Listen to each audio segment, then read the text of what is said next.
The Spirit Walker, having attuned herself with nature, can gain the ability to tame beast bosses. Tame beast có thể là bắt được unit beast luôn nha.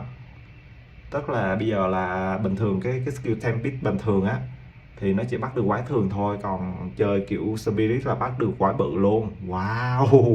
Wow nha. Opening up a whole suite of very cool options for your build. Maybe you tame the mighty Silverfist of the Jungle Death. Phá bắt con khỉ to đùng này luôn á hả? Really? New rune modifiers to enhance them. You can create more than 100 new runes to craft your gear, as well as dozens of other new currency items. And there are new quests added to the campaign to unlock even more new crafting options. Rune forging armors, upgrading uniques, dozens of new Kalguran skills and support. Cái mùa này bắt buộc phải chơi mọi người ơi, tại vì cái nguyên liệu Delarium này thì kiểu nó là một cái nguyên liệu bắt buộc mà kiểu để craft đồ luôn rồi đó. Thay đổi hoàn toàn cơ chế game. Em bắt buộc phải chơi. Tons of new islands to discover by exploring the ocean, 5 new bosses, including a new pinnacle boss, and a bunch of new uniques to top it off. But there is still a ton more to come.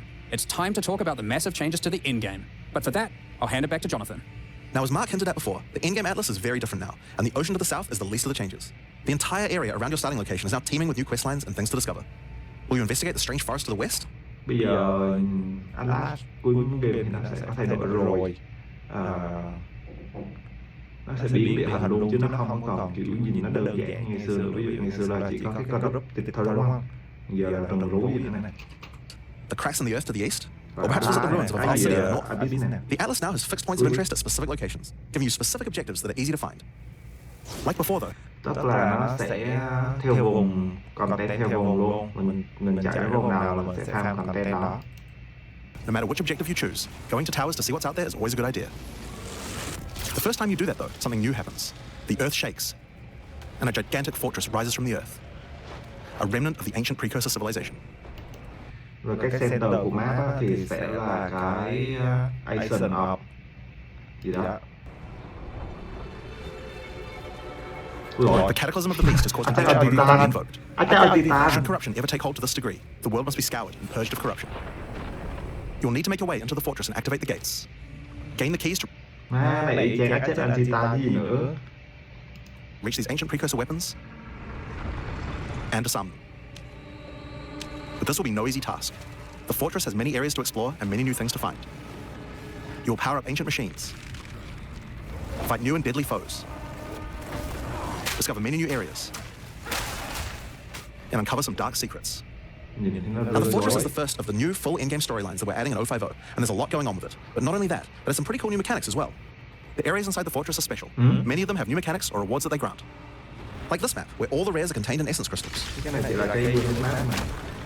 Or this one, which replaces all monster packs in the area with strongboxes. Or this one, which spawns in as Mary Spirit that always moves on from a rare after you kill it, allowing you to chase it through the entire map.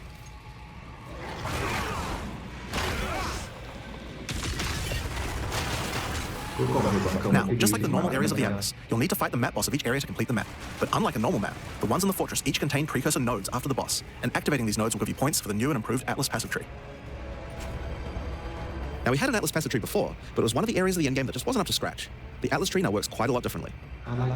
We have significantly upgraded the kind of mechanics that you can find on the Atlas tree. Like this one, that gives a chance to make rogue exiles you fight retreat from combat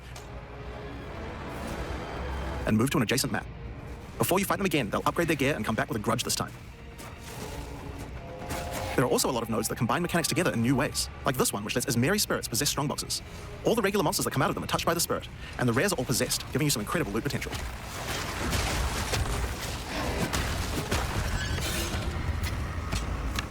You get points from every single area you complete in the fortress, and unlike before, that means you can allocate to the entire Atlas tree. Yes, this whole tree can be yours. This change is pretty important since it allows us to be able to create many types of bonuses that we wouldn't have been able to create before. Like this one, which gives a chance for cities to be invaded by another faction, and can even allow it to contain 2 faction leaders, allowing you to get 2 crisis fragments. If we'd done this kind of thing on the old tree, we would have wanted to spec into it before running a city map, then unspec out of it before running anything else. With full allocation, we can have cool bonuses like these. Now, obviously, we still want to make sure that you have choices that define your in-game Atlas build. So many nodes in the Atlas tree are now multi-choice. Everyone will get the node, but which bonus you choose to use is up to you. Do you want your powerful boss maps to contain more essences, summoning circles, or rogue exiles? But there's also nodes that contain more unusual things. So for example, on this node you can choose. Do you want to give a chance for shrines to instead be given to the map boss in the area, making them more challenging but dropping special loot? Or would you rather give a chance to be given a shrine buff before entering boss arenas, making for an easier fight? Now, I could probably nerd out about cool stuff in the tree all day. We should probably get back to the fortress. Now, one of the really important things we wanted to do was make it so that all the boss fights in the endgame are now accessible with a quest line. That means that to fight the Arbiter of Ash for the first time, you don't need to get lucky by finding keys. They'll be in fixed locations and there's a quest to get them. But the Arbiter of Ash is no longer the pinnacle of Path of Exile 2. For that, you'll need to travel into the very center of the fortress. An incredible challenge awaits you, should you choose to go there. After the storyline, you still unlock keys for pinnacle bosses in the usual way, exploring the world and finding the keys required to get to them. But we've added a lot more interesting things to find out there as well. There are now all sorts of mechanics that can spawn on maps in the wilderness. For example, some maps might spawn as a rogue exile hunting ground, containing multiple rogue exiles who are there to hunt rare beasts. You might come upon them in the middle of a fight and be able to take out both of them. Or a map of champions that makes all the natural inhabitants of the area into magic monsters. Or this one that causes all shrines in the area to release as merry spirits when used. Once you've explored and found your keys, you can return to fight the pinnacle in the fortress again. But this version of him will be harder, and not only that, you'll have new unique rewards as well. Each time you fight him, you get the ability to activate one section of the fortress, and any maps that you didn't finish there will be automatically completed, giving you more of the Atlas points. So if you're the type of player who doesn't want to explore the fortress, and instead just race out into the infinite Atlas, you still have a way to get all those points. So that's the Origins of Divinity storyline. It's a huge amount of new content with a ton of new areas, 5 new bosses, including a pinnacle, with a bunch of new unique items. But not only that, it also completely revamps the Atlas tree, and includes a ton of new map mechanics that you can find both inside and outside the fortress. But this is just one of the new storylines. So let's talk about the next one now, Masters of the Atlas. Now, earlier we talked about how the multi-choice nodes in the tree allow you to still have an in-game Atlas build, but we didn't think that was quite enough. You have an Ascendancy class for your passive tree. Why not an Ascendancy class for your Atlas tree? Well, that's where the Masters of the Atlas come in. Throughout Rayclass are many opportunities for those with the skills to find them. Atlas Masters are willing to train you in these skills if you're able to help them in return. One such master is Jado, a member of the Order of the Jinn, an organization that secures powerful artifacts to prevent them from falling into the wrong hands. Jado will send you on missions to investigate strange occurrences on the Atlas and recover the artifacts causing them. And for each one you recover, he will gain more trust in you and teach you more ways of the Order of the Jinn. At level 1, you could choose to massively increase the chance for rare and unique chests, or make it so that all map bosses drop an additional unique item, or make corrupted waystones have an additional modifier, but at the cost of making them send you to a totally unknown location. Each mission you complete for Jado will unlock another row of abilities and give you another point to allocate, letting you choose how you want to specialize. But there are other masters too. For example, Hilda. Hilda is a member of a guild of monster hunters. She will send you on missions to assassinate specific deadly creatures around Rayclass and harvest their parts. In exchange, she will teach you her monster hunting skills, like this one, which has a 25% chance to upgrade any map boss to a powerful version. Or this one, which makes us merry and spirit. Mới có 0.5 thôi mà mình thấy nó phức tạp, nó rắc rối cỡ này rồi. It's no longer possess rare monsters, making them go for the unique bosses in the area instead. Tới 1.0 chắc nó y chang cái POE1 luôn quá. You might notice that many of the effects on these are both upsides and downsides. So Hilda, for example, can make it so that you only get one attempt when fighting pinnacle bosses. But in exchange for that, they always drop 2 uniques. Because of that, we wanted it to be easy to swap between them depending on what you're doing. As you unlock each master, they will appear on the side of the screen. Simply click whichever one you want to use to run the map, and all the bonuses you have selected for that master will be activated.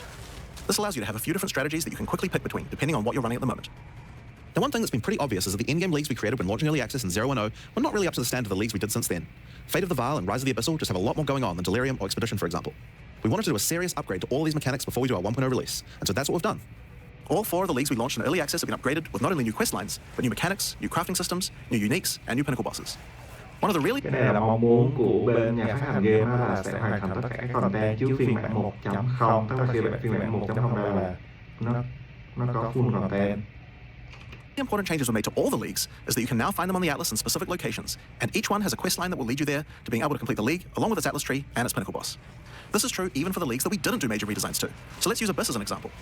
When you first encounter one in the endgame, you'll get a quest that leads you to the east, where you will find these mega abyss cracks in the earth leading away from the Well of Souls. All the maps along the cracks will contain abysses with special properties, and mapping along these cracks will close the Atlas scale abysses, giving you points for the Abyss Atlas tree. At the end of each Atlas abyss, you'll find an abyssal depths, with the boss fight for one of the abyssal factions, giving you a guaranteed way to fight them. And after completing all 3, you'll get a key for the Well of Souls, allowing you to fight the Vessel of Kulamak. This kind of thing makes an in-game league so much more friendly for new players, giving people obvious goals and a guided experience to complete them. Alright, so let's talk about the first of the upgraded leagues, Delarium, and its new storyline, the Hare and the Raven. As you may remember, during Act 4 you were tricked into releasing an ancient entity from a Karui prison known as Tangmazu, the Raven Trickster. Tangmazu delights in breaking the minds of those who step through his mirrors, and when touching one, he will attempt to destroy your mind with twisted abominations generated from your worst fears. In Return of the Ancients, the first time you approach one of his Delarium... Nói chung là nó sẽ nâng cấp cái Delarium lên, thì nó đạt cái giải thích lại Delarium. Encounters in the endgame, you will find Elder Maddox locked in a trance. His mind is trapped in one of Tangmazu's delusions, and you will need to free him. Once free, Elder Maddox demands that as you caused this problem, you should put it right. He asks you to travel west to the Withered Willow, the location he believes that Tangmazu first gained his powers. But be careful. As you travel there, the Raven Trickster will attempt to break your mind. Each map around the Withered Willow features Delarium encounters. Now this is more than a simple quest upgrade. The mechanic of Delarium has been overhauled and expanded. At the bottom of the screen, there is now a bar that indicates how deep into Delarium you are. You can see which direction leads deeper by looking at the fog, and the deeper you go, the more challenges you will face. By looking at the bar, you can see how long you have until the Delarium ends. And you can also see special encounters that you will face if you're able to go deep enough into the fog. At the end of the bar is always the boss of the map, but we now have a variety of other encounters that you might find as you explore the horrors of your own mind. For example, you might encounter a purple mirror shard that when shattered will cause all the enemies to become more nightmarish. After hitting this, you'll notice the Delarium demons are enhanced, significantly more powerful, larger, and scarier in general, along with more rewards. Or should you encounter a red mirror shard, you'll be sent into the depths of your mind and must escape it while fighting off hordes of your worst fears. If you are able to do so, you will gain a powerful amulet with 2 instilled notables on it. Once you reach the Withered Willow, Elder Maddox discovers that a shard of the mirror is missing. You will need to track down Tangmazu and restore it if you have a hope of discovering how to defeat him, and that means entering the Raven Trickster's mirrors in an attempt to locate. Tức là nó giải thích cái quá trình để mà chơi được cái Delarium luôn á. Tức là cái content nó, mỗi content nó sẽ chuyên, nó sẽ sâu, vô rất là sâu luôn. Each area around the Withered Willow contains Delarium encounters, so that's a good place to start. As you do Delariums, some of the special encounters will drop liquid emotions. Normally these emotions can be used to install amulets to add notable passive buffs to them, but in Return of the Ancients, emotions have a new function as well. Each one now has the ability to add crafted mods to jewels, allowing you to add specific mods to an item slot that can be quite difficult to roll. For example, Liquid Despair will allow you to add critical hit chance, while Liquid Suffering will allow you to add movement speed or Air of Effects to your jewels, but there are many more. Once you've done enough Delarium encounters, the location of the Grand Mirror, the entrance into Tangmazu's realm is revealed, but it won't be that simple to enter. Using his powers, he reflects the map boss for a ridiculous empowered fight, then destroys the entrance into his realm of madness. In order to find him now, you'll need to let the insanity fully into your mind. A strange fruit is left behind which you can consume to fully embrace the madness in an attempt to reach the Raven Trickster's realm. Consuming the fruit will cover an entire area of the Atlas in fog, and every map you do in the fog will get progressively harder and harder as you explore the deeper reaches of your mind. At some point, you enter a new layer. A simulacrum of your memories, twisted and perverted by the Raven Trickster. Should you be able to complete the simulacrum, Tangmazu will believe that you are worthy of a true challenge, and will let you take the remaining shard of his mirror, allowing you to enter his realm of madness back at the Withered Willow. If you dare to face him, it will be a fearsome challenge. Wow, đẹp thế. Tức là đánh Delarium trong một thời gian thì nó sẽ có nâng cấp lên cái endgame của Delarium là con boss cuối này nè. So, that's the new storyline of Delarium. As you can see, it's not only a quest line, there are new mechanics, new crafting options, and new boss fights. But one question you might have is, what happens after? Well, once you've completed the story, Grand Mirrors will start appearing on the Atlas sometimes after completing Delarium encounters. After doing the Grand Mirror, you can select where on the Atlas you want to do your fruit-induced drug trip and get another key to fight Tangmazu. But this time, the fight will be quite a bit harder. And not only that, the fight will be able to drop a bunch of new uniques that were not available in the questline version. Nói chung là game nó sẽ điều chỉnh theo kiểu là content nào là ra content đó luôn.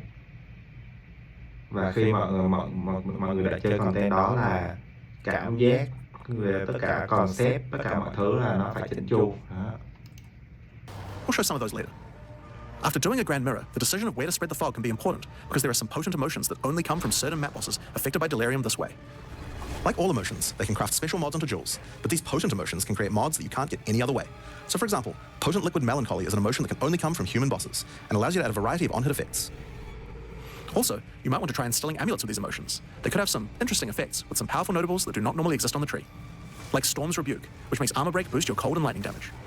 But also notables from a clearly deranged mind, like Calm's Blessing. This skill allows you to ancestrally boost fire spells after using a Warcry. How about using an Ancestral Flame Blast? Now, just like before, you can also upgrade the League by getting points for a dedicated Delarium Atlas tree. But this now works in a much better way and has much cooler effects. The maps in the Delarium area of the Atlas give you Delarium passive points for completing them, so it's easy to see how to progress. Some nodes will add new types of mirror shard encounters to your Delariums. Like this one, which will pause the Delarium for some amount of time, allowing you to more easily get to higher depths.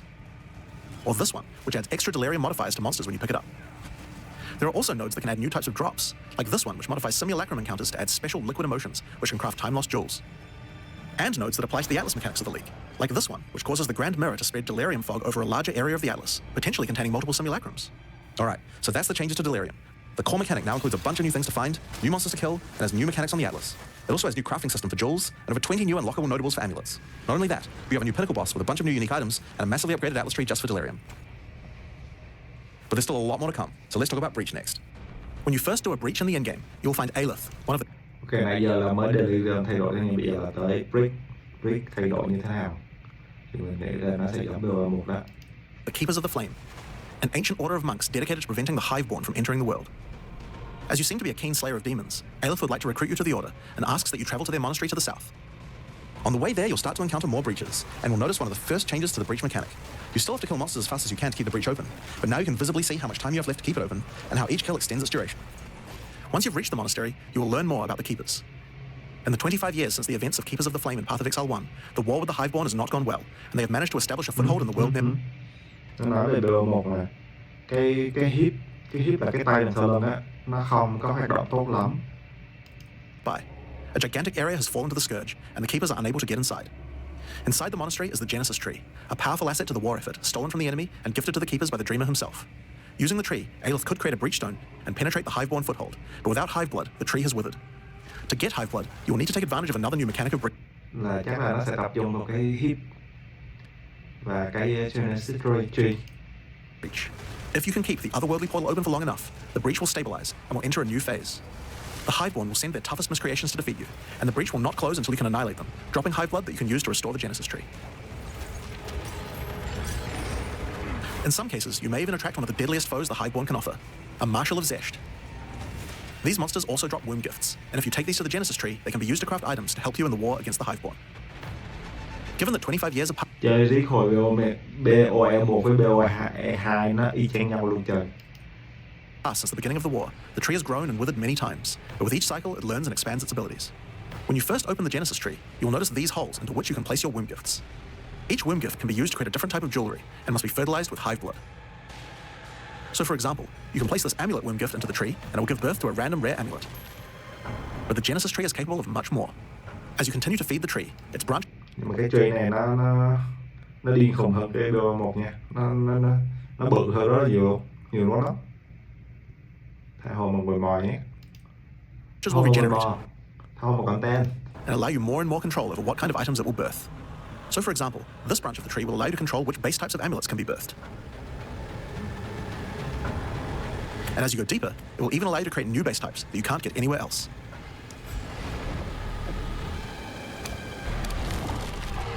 Like this one, which gives you an entire spirit skill for free.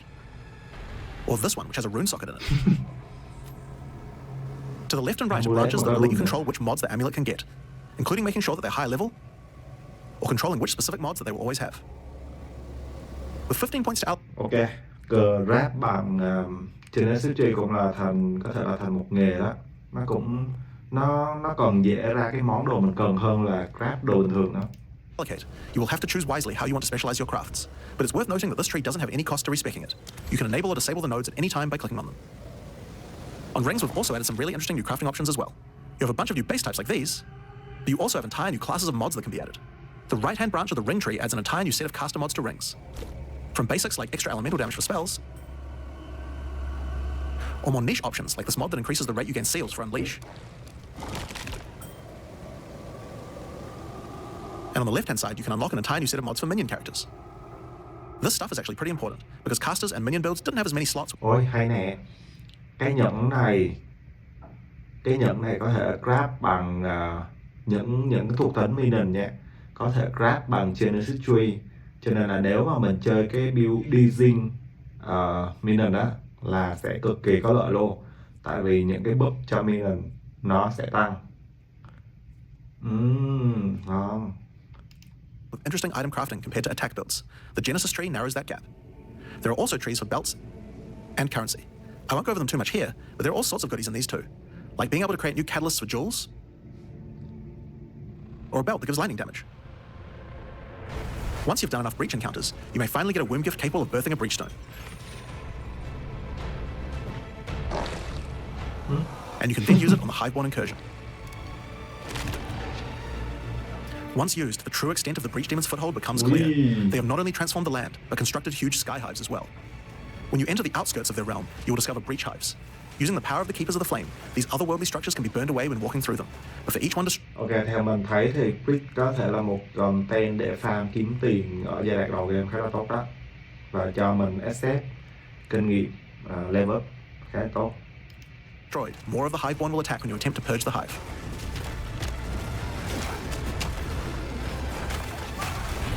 These encounters are particularly rewarding for womb gifts, so you'll want to do as many of these as you can. But your real goal are the sky hives deeper into the domain. These twisted creations are securing the demon's entry into our world. Inside the very center are the Breach Lords Tool and Ash, and you'll need to defeat them if you want to get rid of the foothold once and for all. Now, once you've completed the questline version, there is still more to do. You will find other breach domains on the Atlas randomly in your travels. For each one, you will need to find a breach stone, destroy the sky hives, and defeat the Breach Lords. And doing these encounters is what will give you access to fight Zesht, the existing Breach Pinnacle boss, which you can access by communing with the Dreamer himself inside the monastery. While completing the questline for Breach, you will also gain points for the Breach Atlas tree, and there are a lot of cool new options here. This node will cause Breach hives to spawn outside of the Hiveborn domains on the Atlas. And this one will give Aelith additional abilities that you can use while attacking a hive. Like this one, which causes all Hiveborn in the next wave to be magic, drastically increasing their difficulty in exchange for way more items. There are also nodes that allow you to control your rewards, like this one, which adds a set of new lineage supports to the Marshal of Zesht. Or this one, which lets you control which womb gifts you will get. There's also some nodes that affect the Genesis tree, like this one, which will cause Zesht to drop his head, which when returned to the Genesis tree, will grow a grasping orchid on the side of it. You'll have to experiment to find out what this thing is good for. Putting rings on its fingers seems to make it happy. So that's a rundown of what you can expect from the new Breach questline.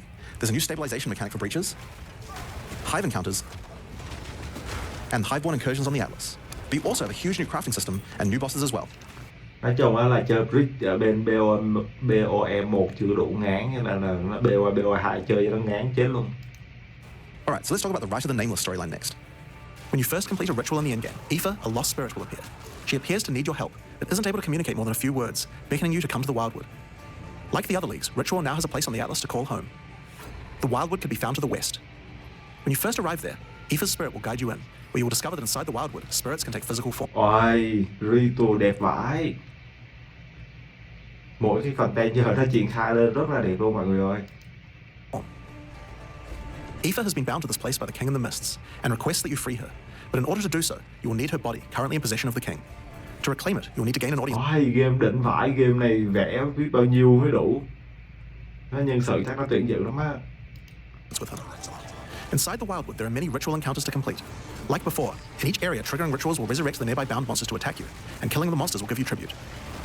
In addition, each ritual you do in the area will add the monsters from the previous ritual, making the encounters much more challenging the more rituals you complete. Once you've completed them, spend your tribute to get items. Now, an important change to the rewards of Ritual is that all the items in the reward window are now uniques or omens, making this league's rewards much more valuable than before. In order to gain an audience with the Nameless King, you... Đồ ở trong ritual bữa nay nó sẽ kiểu tối ưu lại những cái món ngon nhất chứ nó không có rác như ngày xưa nữa. Cho nên là farm ritual cũng là một option nha mọi người. Need to sacrifice tribute to him. Any remaining tribute you don't spend can be sacrificed this way to fill up this bar. Once you have enough tribute for an audience, return to the Wildwood to divine his location with the Nameless Shrine.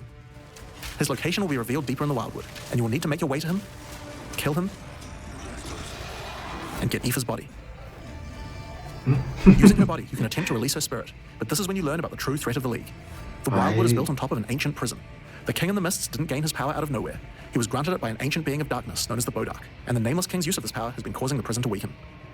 In order to prevent the Bodark from entering the world, a champion will need to enter its prison and beat him back, but those with a name are unable to survive there.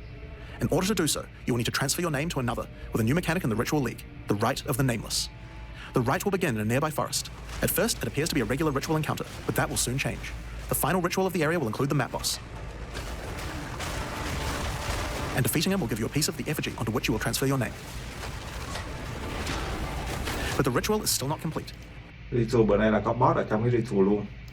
Once the map boss is defeated, the Atlas will open, and you will need to pick another adjacent map to continue the ritual. During the rite, each adjacent map will have different rewards to tempt you. So riêng cái ritual này thì nó sẽ có những cái thuộc tính ritual ra ngoài, chứ không phải là nó bỏ cái tablet. For example, if you go in this direction, you gain significantly more tribute. But if you go in this direction, the uniques in the reward window will turn into currency instead. You can also sometimes get offered specific items that will be added as rewards. So in this case, you'll have to choose if you want to get 5 Chaos Orbs or a Mage Blood. A difficult decision, I'm sure. Now, as this is one continuous ritual, the encounters in the next map won't start from scratch. They contain all the monsters that were gathered from the rituals of the previous map as well, making them harder and harder. And that includes the map boss too. You will need to defeat both map bosses in the final encounter for your next effigy piece. And it still doesn't end there. Pick another map, another reward, and add another map boss to continue until the ritual of the Nameless is complete. It will take 5 maps in all, and will be an incredible challenge. but once complete, you can return to the Wildwood to perform the final rite. Transfer your name to the effigy, adorn the crown of the nameless king, and enter the prison. Now, of course, once the pinnacle boss is complete, the league doesn't end there. As you do rituals on the Atlas, you can continue to give tribute to the king in the mists for another audience. Pick another forest to begin the rite of the nameless once more, and this time with a harder pinnacle boss and new unique items to find. Of course, we've also significantly upgraded the ritual Atlas tree. Get points by completing maps in the Wildwood, and you'll be able to unlock some pretty cool nodes. Some of them affect the rite of the nameless, like this one, which extends its duration. You thought fighting 5 map bosses at once was hard? How about 6? Or this one, which makes maps during the rite have more reward mods, often having 2. You also have nodes that allow things to combine with other content, like this one, which gives a chance for rituals to be created inside summoning circles, adding a random boss to the ritual encounter. There is even a node which adds a new type of possible ritual, the audience with the queen, which causes the bride of the king to sometimes appear. Okay, so that's ritual. But let's have a look at what this means for endgame content as a whole for Path of Exile 2. When you include the expedition changes made by the League, we have a total of 5 new in-game storylines, each of which has a hub, crafting systems, areas to explore, NPCs, and a pinnacle boss as a capstone. Not to mention the Masters of the Atlas storyline as well. But more importantly, you now have immediate quests as soon as you arrive at the endgame, and goals with obvious progression. Ok, thì chốt lại nãy giờ á, là khi mà cái phiên bản đầu tiên ra mắt thì nó đã có 4 cái content. Đó là Rites nè, Delarium, Ritual và Expedition. Thì 4 cái content đó của game á, là nó sẽ update lên một cái giao diện mới và cách chơi mới và chuyên sâu hơn trong 4 cái content đầu tiên của game, mà lúc đầu là chưa có mùa nào mà giải thích chuyên sâu về 4 cái content đó hết. Thì bây giờ đó là cái mùa mà gọi là giữa 0.5 á, thì người ta muốn làm lại những cái content đầu tiên đó. That you can see how to finish. Each in-game questline has a progress bar that you can pop out from the side of the Atlas screen at any time that shows you how far through you are, and buttons that will take you to the hubs for them. Overall, it's just a way better in-game experience with a significant number of fun objectives to complete. But just in case you didn't have enough goals, we did have one other thing that you might want to complete this league. These are called challenge leagues after all. Where are all the challenges? Well, players of Path of Exile 1 will be used to the fact that... Cuối cùng thì nó cũng đã có challenge rồi. Có 8 challenge thôi mọi người ơi. 8 challenge là được một set đồ rồi. Ngon. Each league comes with a series of challenges that you can complete in order to prove that you are indeed the best. We haven't done these yet in Path of Exile 2, but it's time to change that. If you're able to complete them, you'll earn pieces of the Knight of Alder armor set. Opening the challenge screen will show you a series of 8 challenges. After completing each one, anyone in chat or in the forums will be able to see your prowess. In addition, you'll get a statue to put in your hideout showing anyone you trade with how many challenges you've completed. You'll earn the first piece of the armor set after doing 2 challenges, and the full armor set after completing all 8. So that covers all the content you'll encounter in Return of the Ancients. But what about some new tools to fight against these new pinnacles with? Well, we also have some new ascendancy classes as well, but to introduce them, I'll hand you guys back to Mark. As Jonathan said, we have 2 new classes to show you today, the Spirit Walker and the Martial Artist. Let's start with the Huntress's new class, the Spirit Walker. The Spirit Walker has developed an affinity with the... Class mới này. Hình chat thì nó đã có 2 class là Amazon với lại là Ritualist. Đúng ta? Đúng rồi. Cái class ném thương nó bây giờ thì nó sẽ có thêm class thứ 3 là chốt hạ cái class cầm thương luôn đó. Esmerian Animal Spirits. She is able to infuse... Thì như thông thường cái class thứ 3 cũng là class hoàn hảo nhất và class châu nhất, gọi là cân bằng nhất của mỗi class. Use the power of multiple spirits at her choosing. On the bottom part of the class, you will find paths for each wisp you would like to commune with. Con này nó sẽ chơi theo hướng là wisps. Wisps thì mọi người nhớ là có 3 wisps đúng không? Tím là gấu này, vàng là hươu này và màu xanh dương là cú. Be they primal, vivid, or wild. Each one can give you different abilities that align with the stag, owl, or bear. Each ability gives you a method to become possessed by wisps of that type, and a new ability when you... Gì đây? Vài bit thì nó sẽ convert vào 362% attack damage luôn. Physical damage to lightning damage, shockwave. Ok, nghĩ ra hướng build. The stag allows you to summon stampedes when you attack. The owl grants boons in the form of their feathers, which adds extra projectiles and enhances the projectile speed of your next skill. And the bear simply summons a giant bear companion to your side. The bear will maul... class này đẹp vãi. Nói chung là cái class này là trước giờ là mình thấy ở trong con boss nó xài skill rồi đó. Nhưng mà mình chưa có được xài thì bây giờ là kiểu được lôi ra để xài luôn rồi đó. Slam, leap, and do intimidating rolls to debuff your enemies. Now you can specialize more into each of these wisps, but if you want to combine all 3 of them, then a new hidden power will be unlocked, the power of the sacred wisps. This node is free and enhances the quality of all 3 of your spirit animals. Your bear will take some of the damage. Nói chung class này thì chưa biết mạnh yếu như sao, nhưng mà thấy là đầu tiên tôi thấy đẹp rồi đó. Còn skill thì nó sẽ thiên về spirit và chuyên sâu, và những con đó thì kiểu gì thì cũng sẽ có build thôi. You take and grant you life regeneration, your stags will become more aggressive, leaping towards enemies, and your owl-empowered skills will leave a trail of soaring ground behind them. But that's not all. The Spirit Walker has other powers beyond wisps, such as idolatry, which can give you large bonuses for using idol socketables in your equipment. And this one, which is my absolute favorite. The Spirit Walker, having attuned herself with nature, can gain the ability to tame beast bosses. Oh, tame beast có thể là bắt được unit beast luôn nha. Tức là bây giờ là bình thường cái skill tame beast bình thường á thì nó chỉ bắt được quái thường thôi, còn chơi kiểu spirit là bắt được quái bự luôn. Wow. Wow nha. Opening up a whole suite of very cool options for your build. Maybe you tame the mighty silverfist of the jungle death. Phá bắt con khỉ to đùng này luôn á hả? Really? Or maybe Ui. a three-headed chimera Ê, thiệt nè má. Ê, nó bắt con khỉ to thiệt nè. silverfist in the jungle depths. Or maybe a three-headed Ui. chimera Ý, nó bắt được con rồng luôn. beast in the chimera wetlands. Ê, class này đỉnh nha. Hay là chơi class này nhờ? Vui đấy. Or then there's a giant frozen owl beast, Rakar, the frozen talon. There's so many choices. You're going to have to experiment a bunch with this one, and I'm very excited to see what bosses you all choose to have as your trusted boss companion. Next up, we have the monk's new ascendant. Class này là class cuối cùng của mình nè, ngầu phết. Trời ơi, muốn chơi quá mọi người ơi. Nhìn là thấy muốn chơi rồi. Nhìn thấy nó ngầu.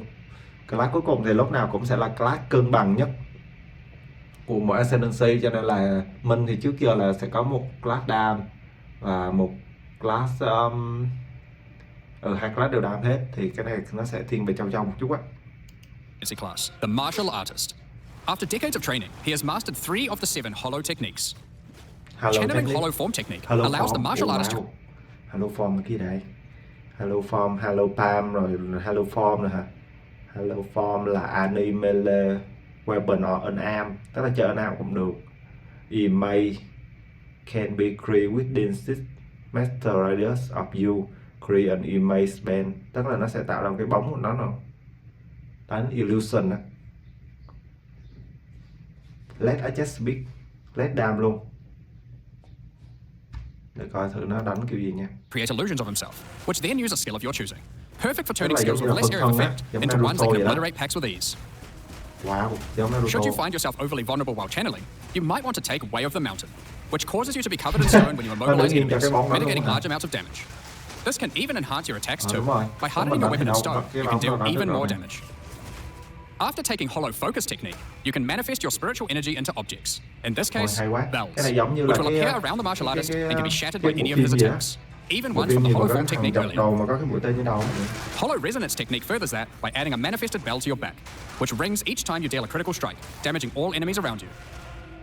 Through all the martial artist's thorough training, he has mastered the flow of internal spiritual energy too, and has engraved runic tattoos around his meridians.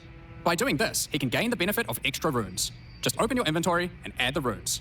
There is one that counts as a helmet, 2 as a body armor, 1 as gloves, and 1 as boots. Oh wow. Finally, your hands, the ultimate expression of a master of the martial arts. Taking Way of the Stone Fist will cause your gloves to become... Gì đây? Unarmed thì nó sẽ có thêm một cái trạng thái nữa, có một cái glove. Glove you can equip the base type transform to fit of storm while equipped.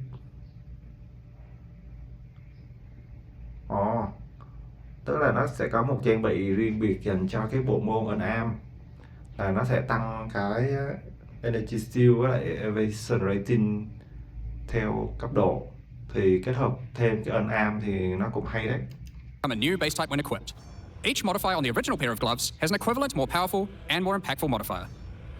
For example, these gloves add some physical damage, cold damage, lightning damage, some resistances, and life gain on hit.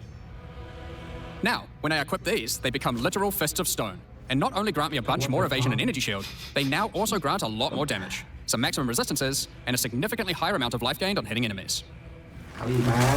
With all the different rune combinations you could do, and the different modifiers on gloves, there's a ton of different build options, and we're looking forward to seeing what you can come up with.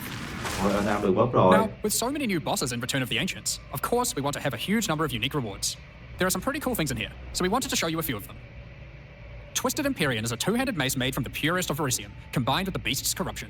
it converts all of your base's skills fire damage to cold, and visually does so too, turning your volcanic fissures into glacial ones. This base also comes with its own built-in skill, Starborn Onslaught. Using Glory, you can leap backwards, throwing your mace at the ground, creating Verisium fissures, before calling behind it a storm of cold, metallic bolts from the stratosphere. Next, we have Eventide Petals, an amulet that not only grants runic ward, but also comes with its own reservation skill, Midnight Zenith. This skill causes your critical hits to grant Arctic petals that hover around you.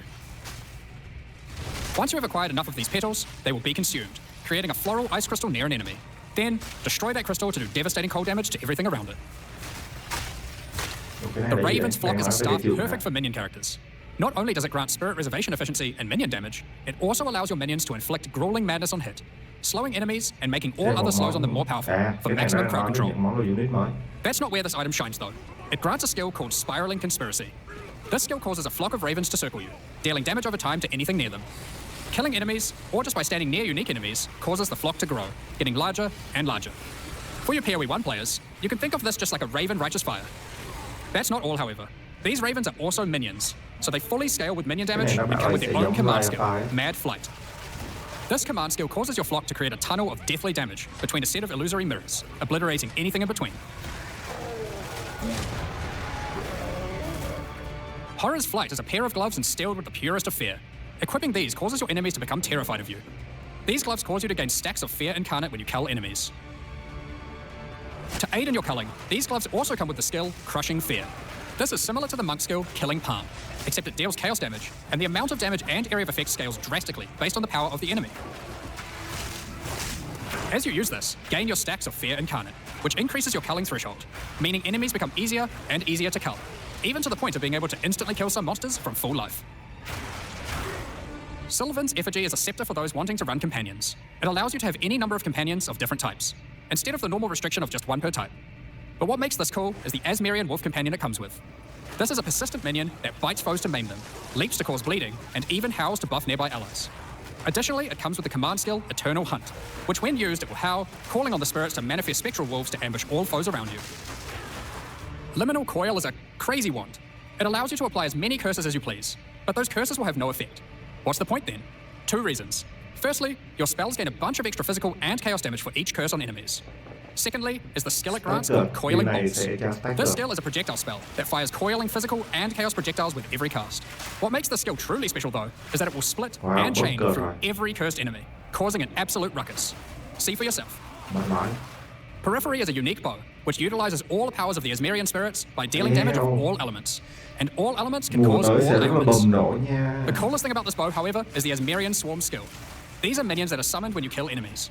They will pursue all nearby enemies, damaging them and inflicting a debuff on them that boosts your elemental damage even further. Watch as you mow enemies down, and the swarms of Asmerian wisps aid you, melting enemies one screen at a time. The Ordained is a new spear, mastering in physical and lightning damage, with high critical strike chance too. This spear allows you to leech life not only from physical damage, but lightning too. It also creates a fragment of divinity nearby periodically. What are those? Well, this spear has the skill Righteous Descent, which is an epic, divine leap, aided by angelic wings. If you use the skill when a fragment of divinity is nearby, it will become empowered, dealing significantly more damage, gaining massive area of effect, and bypassing its cooldown. When fighting a boss, let a bunch of the fragments spawn, and then just unleash your divine havoc, obliterating them. Last, but not least, we have a new unique jewel, Voices. Voices is simple. It consumes 1 jewel slot to add more. There are versions that add 2 jewel slots, 3 jewel slots, and for those who are absurdly lucky or rich, one with 4 jewel slots. Equip it and notice the slots appear next to your character's portrait in the center. One of the things we are concerned about is how long it takes for experienced players to replay through the game in each new league. As we learned from Path of Exile 1, one of the things that can really help is having elements in the campaign that tell you where to go, if you know what to look for. We'll cover just one example per act for Acts 1 to 3, but there are many more than just these. For example, Hunting Grounds in Act 1 is a large, sparse area, containing multiple entrances and landmark encounters. Here's an example of some of the changes we've made here. Finding the ritual encounter in this area isn't too difficult. Now after completing it, a trail of locusts will lead to the entrance to Freythorn. Just follow it and find the source of the evil. You may also find corpses of dead animals, killed and pecked at by the crowbell. Mèo để đi mát nè. You may also find corpses of dead animals, killed Tức là đi theo xác chết. của cái trên and map. pecked at by the crowbar. Thế là You'll notice a hiện ở trail trên of blood map. leading away from them. Follow the trail, and it will lead directly to the boss. We even put a signpost on the road to tell you which way to go to find Ogham Village. In Act 2, in the Mastodon Badlands, you need to find the Lightless Caverns and track down the Abyssal. Now to make this quicker, in the level you'll find these cracks. Just follow them, and it will take you right to their lair, allowing you to find and unlock the Well of Souls. In Act 3, the jungle areas have camps of explorers to sell you items. However, they are now even more useful. By talking to the explorers, they will point towards the next area. Not only that, but it will also reveal it on the minimap, so you can know exactly where to go. These are just some examples. We plan to do more and more of these over time in order to streamline the experience. Now, as this is an in-game expansion, it makes sense that we would work on Atlas QOL. We've added a search box that updates live as you type. Have a specific map you want to run? Now they will be much easier to find. If there are multiple maps, hitting enter will move you from map to map. Now, Cái map Endgame bây giờ đã có thể tìm được rồi nha. making a character build in Path of Exile 2 can be pretty complex. And instead of designing a build yourself, many players enjoy following online build guides. We have a pretty awesome community that has built many tools over the years for designing builds, but we wanted to improve the experience of following them. So, we are introducing a new build guide system directly into the game client. Here's how it works. Cái gì? Build vui nhưng mà kết hợp ở trong cả game luôn. Mấy trang web kia là bất à? Community creators who write build guides can now create a new file format, a build file. Once downloaded, the builds appear in the in-game client, and selecting one will show you everything you need to know to make that build. So you Oh my god! Đó là nó sẽ có một cái file và mình add vô là nó sẽ chỉ đường đi nước bước cho mình là build sao luôn. Oh my god! Kia mới dễ quá không vậy? You can see all the passives you need to allocate, ascendancy points you need to take, skill gems you need to equip, and recommendations for all the support gems you need to use as well. For items, Ui the dồi, build chơi thế này thì có đơn giản quá không? Chơi thế này thì nhanh quá nhờ. designer can specify which uniques to use in each slot, or if needed, just add some notes to the item slot to say what kind of item you need. In fact, build creators can add notes to just about any of these areas, allowing them to explain different trade-offs in context, or just give more info about how these things should be used. They can also give level ranges to each element, allowing recommendations to change over time. Great for builds that need to respec after they reach a certain level. Now, all of this is written in a standardized build format that creators can use, and we imagine that a lot of community build tools will be updated to add Ok, support thì for cái this này format. sẽ thích hợp cho Now that we have community. trade market searching built into the in-game client, we have added the ability to price check items you can find more easily. Control-Alt-clicking an item will now search for it on the trade market, showing you the current prices. For rare items, it's handy to exclude some mods, so we added the Ôi ability lại thay vì phải cài thêm một cái phần mềm tích hợp để chết giá đúng không? Bây giờ nó chép luôn được cho mình này. Hay vậy. to enable and disable each mod so you can see what effect each one has on the price. Next up, we're going to be talking about the new supporter packs for Return of the Ancients. Today, we're launching two new series of supporter packs, the Blood Reaver and Divinity packs. Each tier contains the pack's full face value in points, alongside several exclusive microtransactions. As always, the microtransactions in these packs are purely cosmetic and do not affect your character's power or progression in any way. The Blood Reaver series of supporter packs contains 6 exclusive microtransactions. Let blood fuel your bloodshed. The Exsanguinator weapon effect draws the blood of enemies you've slain and funnels it into your weapons. Turn the appearance of your endurance, frenzy, and power charges into orbiting globules of blood with the Blood Reaver charges. While your charges are active, these blood orbs will grow in size when you absorb more blood from nearby enemies. There are options to have pure blood charges, or charges that still display which kind of charge they are at their core. A taste for blood doesn't negate a taste for style. The Elite Blood Reaver armor features crimson leathers and golden accents to set yourself apart from uncivilized leeches. It also features a back attachment, fashioned out of the wing of a colossal bat. Alongside every Blood Reaver is their trusted gargoyle pet. In true gargoyle fashion, they take the form of a stone statue when you are idle, leaping into action when you're on the move again. The Path of Exile 2, and with it comes some dawn to burst from your character, spilling raw divinity into the area around you. The Arbiter of Divinity wings are the final piece remaining to emphasize the force divinity has over this realm. This ancient precursor machine was found locked away in a highly guarded vault. Its original purpose is unclear, but it has been altered to fuel your maps using the pure, everlasting divinity within the statue. The pillars surrounding represent how many portals you have left for your map. This map device also tracks your progress as you complete the... That's not all, however. The Fragment Stash tab is finally coming to Path of Exile 2, and with it comes some tab section. Inside this one tab, there's a tab for your various boss key fragments. There's also a tab for all your precursor tablets, with each type of tablet getting 6 tabs of storage. Finally, there's a tab for your Djinn barriers and inscribed ultimatums, both of which get their own 6 tabs. That's a lot of tabs. So that's everything in 0.5. This is by far the biggest update we've ever made to POE1 or 2. New in-game storylines, clinical bosses, crafting systems, items, ascendancy classes, and so much more. Now, because this update contains so much in-game content, we're doing significantly more testing than usual. For that to happen, we're taking a little longer than usual between the announcement and the release. 0.5 will be released in 3 weeks on May the 29th, with the patch notes being released on the Friday before that, on May 21st. But there's just one more thing to talk about. Now that the endgame's up to scratch, we have to start talking about a plan for 1.0 release. The feedback we've had during early access has been critical for making all the improvements that we'll be making to the game. At the same time, we had to create enough in-game content to make an RPG that can call itself a successor to Path of Exile 1. Well, with 0.5, we now believe we've reached that point, and so this is going to be the last full-size league during early access. That's right, the next big update is going to be 1.0.